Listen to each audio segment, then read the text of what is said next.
हमारा शासन गे आगे जाने पुलिस प्रशासन गे कि हमें सुनबो नहीं पगली के करो भाषण गे जाने पुलिस प्रशासन गे कि हमें सुनबो नहीं पगली के करो भाषण गे जाने पुलिस प्रशासन गे जिला नवादा में चले पगली हमारा शासन गे जाने पुलिस प्रशासन गे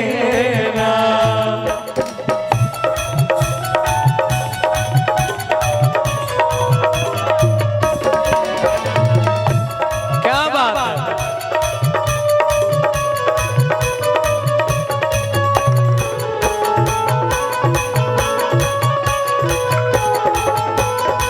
एक लड़की है वो कोई जन्नत की वो हूर नहीं मेरे कॉलेज की एक लड़की कहेंगे जिसे देख मेरा दिल धड़के मेरी जान तड़पती है जिसे देख मेरा दिल धड़के मेरे जान तड़पती है कोई जन्नत की वो हूर नहीं मेरे टीम की ये लड़की है कोई जन्नत की वो हूर नहीं मेरे कॉलेज की एक लड़की है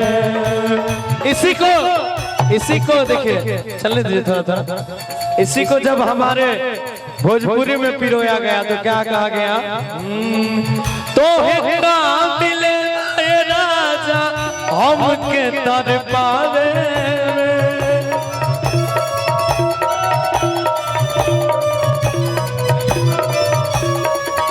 तो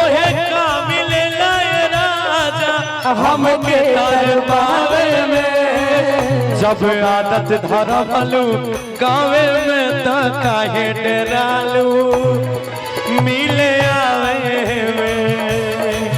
जब आदत धरा भलू गावे में तो काहे डरालू मिले आवे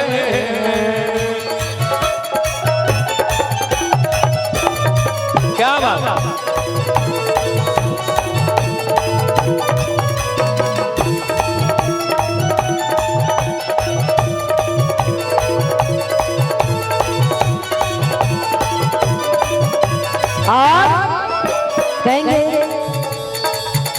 ये सब दिन करबै हम बदमाशी चाहे जेल होते चाहे फांसी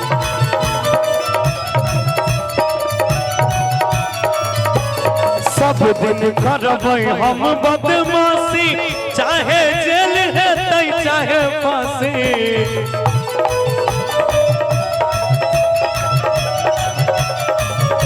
ये बगल नेता विधायक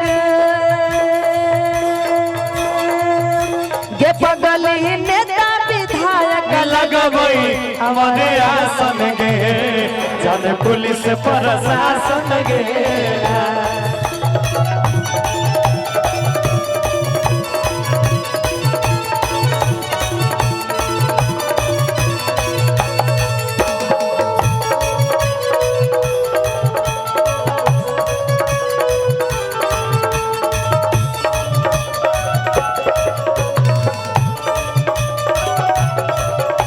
बुलेट पहुंची जा बुलेट पहुंची जा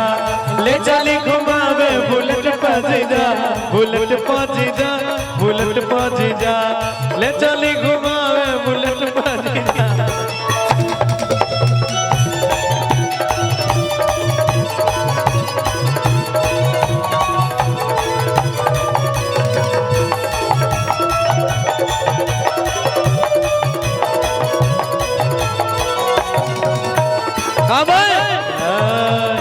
नवादा के छौरा जे कह देतो डर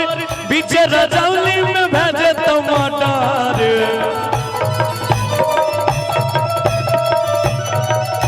और बेचारा गिर के छौरा जे दे दे तौरा बेचारा गिर में हो जाई भी मर्डर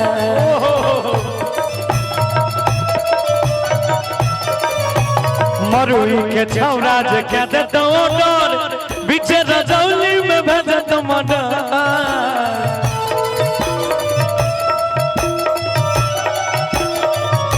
कि हमें सुनबो नहीं छौरे के करो भाषण गे जाने पुलिस प्रशासन गे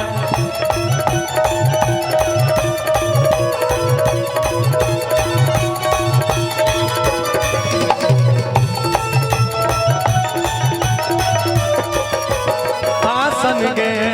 जाने पुलिस प्रशासन गे